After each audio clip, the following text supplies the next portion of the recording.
I want to bring in now human rights researcher Azadeh Pourzand, who has first-hand experience with the Islamic Republic. Her father was kidnapped, tortured, and later took his own life under house arrest under the extremist regime. Azadeh, thank you so much for joining us. 2 executions in a matter of 8 days. We've ascertained now the speed at which these sentences are carried out is shocking, it is worrying, and I want to get a sense from you what this means for protesters.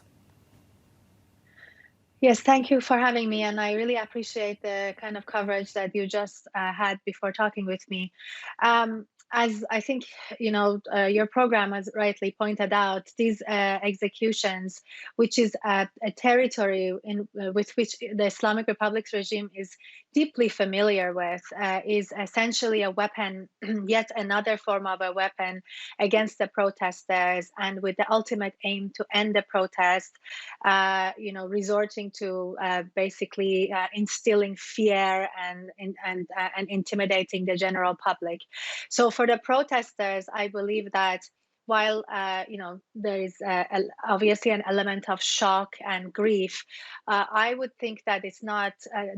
Many of us and many of the protesters expected this level of brutality. Let's not forget, the Iranian regime was already killing women, people, and children on the street, and will continue to do so. So I don't think anybody is shocked that this regime is brutal and that doesn't shy away from violence. It's just the fact that resorting to execution brings back very dark memories for certain generations that remember the 1980s in Iran, in post-revolution Iran, where thousands of young people were mass executed in prisons, and the president Raisi was in fact on that death committee responsible for those killings. So we see a kind of a very dark deja vu from an era that is one of the darkest eras of the country, and I think they hope that that will essentially end the protests. And I don't believe that the protesters are going to completely go home and forget their demands anytime soon. I want to talk about the thousands that have been arrested, the many people, I think it's about 17 that are currently on death row. What is the process? What is the reality for people that are now in this judicial system, which Salma Abdelaziz called, going through sham trials? Is there any way to assist these people right now that are facing possible death sentences? Yes, I mean, the Islamic Republic already, as your report also pointed, is one of the mass executors in the world, and also is notorious for violating things like due process, fair trial. So again, this is nothing new, but even for the Islamic Republic, this is a new law to detain someone and kill them within 23 days. This is still a new law, and there's nothing else that you can call it but a sham trial.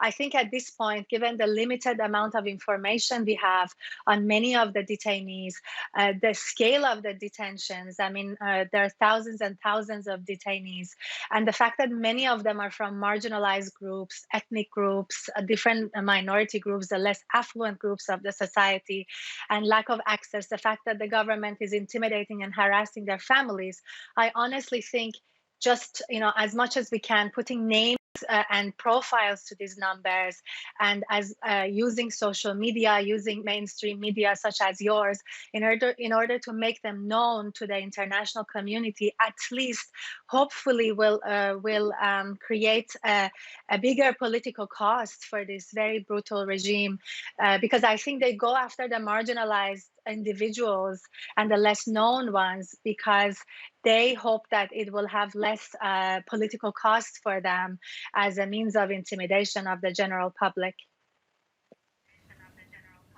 Azadeh, there was a story a while back that came through that, that all protesters would face sentences of death. There hasn't been direct communication from the Iranian regime in terms of what they will be doing, but their actions are speaking louder than words. Are you worried that this is going to now be the way they operate to try and silence protesters? Is this going to be a new reality? Yes, absolutely. I mean, again, like your report said, the protesters, if not, they haven't, achieved the revolution yet. But I think what the Iranian women and the Iranian people achieved through this Women Life Freedom uprising is that they have truly shaken the core of the Islamic Republic in a way that it was never done before, and it has delegitimized it in the face of the international community as well. So I think that given that we're talking about a very brutal regime, a regime that has experience with, you name it, with mass executions, with stoning, with amputations, with torture, different kinds of psychological and physical torture, solitary confinements, lashes, and so on. This regime is going to just go to its encyclopedia of brutality and pick and choose whatever that it thinks is going to be effective in imminently putting an end to these protests.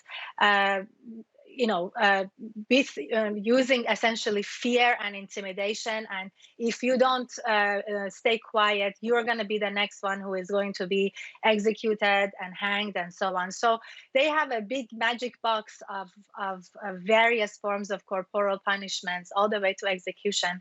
And I believe they're hard at work to use every single one of them in order to create as much of a totalitarian regime, more than they have been, and just hoping for survival in the wake of what we see in today's Iran. Azadeh Pourzand, thank you for sharing those stories with us, stories that must absolutely be told.